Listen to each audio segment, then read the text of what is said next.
As a digital nomad, what do you need to pack for long-term travel?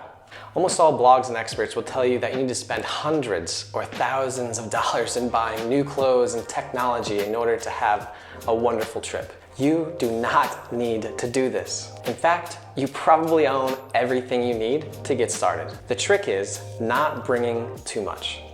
For example, my clothes.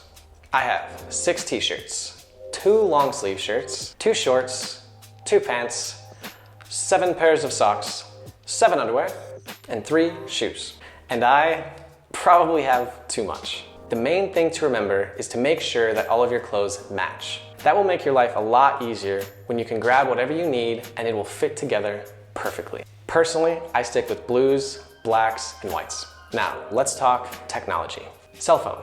One option is to keep your current data plan and buy a local SIM. You're gonna pay $10 to $20 to get a local SIM with enough data, but you'll have service everywhere you go, and you can hotspot your phone for decent Wi-Fi. Option number 2, the one that I use, is Google Fi. I've had Google Fi for several years, and I've never had to worry about service in any country I've been to, and it also works great as an optional hotspot if you're desperate for internet. Laptop. You're gonna wanna grab something reliable. Now, I use a MacBook Pro. I'd highly recommend grabbing an Apple product. They tend to keep a battery charge longer and they are a bit more reliable. Headphones. You're gonna want a solid pair of headphones, especially if you're taking client calls on the road. You're gonna want one with a good mic. Now, I use AirPods. I've had them for a few years. They work really well, but just find something that works for you and test them out ahead of time to make sure you won't have any issues.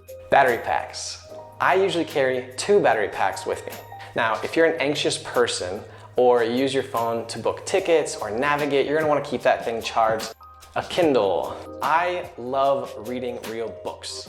However, I don't like carrying them with me all the time. So a few years ago, I invested in a Kindle.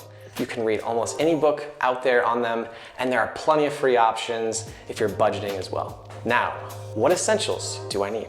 You're gonna need a passport, of course, credit cards and backup credit cards. I stash mine throughout my backpacks just in case I lose one or something goes amiss. I always have a backup somewhere. Cash. Now, I don't usually bring cash with me. I usually withdraw from ATMs wherever I go, but you wanna do some research ahead of time wherever you're going. That might not be an option. An international driver's license. If you plan on driving anywhere, I would definitely Google the closest place to you to get an international driver's license. Toiletries. Although I've never been in a place where I couldn't get what I needed, I always like to have a little extra, just in case. And during COVID, make sure and bring a mask. Notebooks. I always have at least one on me, whether it's used for journaling or keeping track of work.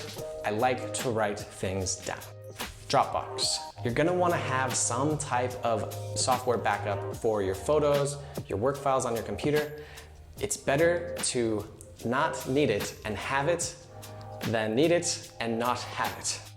Backpacks. I use 2 backpacks. I use one for my clothes and things I don't use every day, and I use another for a day pack. I use an Osprey because Ospreys are the best brand out there, period. They have a great warranty, plus mine survived skidding down the highway in Vietnam and quite literally saved my ass. Bring along what is essential for your needs and your hobbies. There really is no right way to do this. Just make sure you are not needlessly dragging around stuff from city to city or country to country as you're traveling around. Ask yourself, if I'm carrying this item with me for miles and miles at a time, is it worth it? Drop a comment below and let me know what you're bringing with you on your next trip, and I look forward to seeing you next time.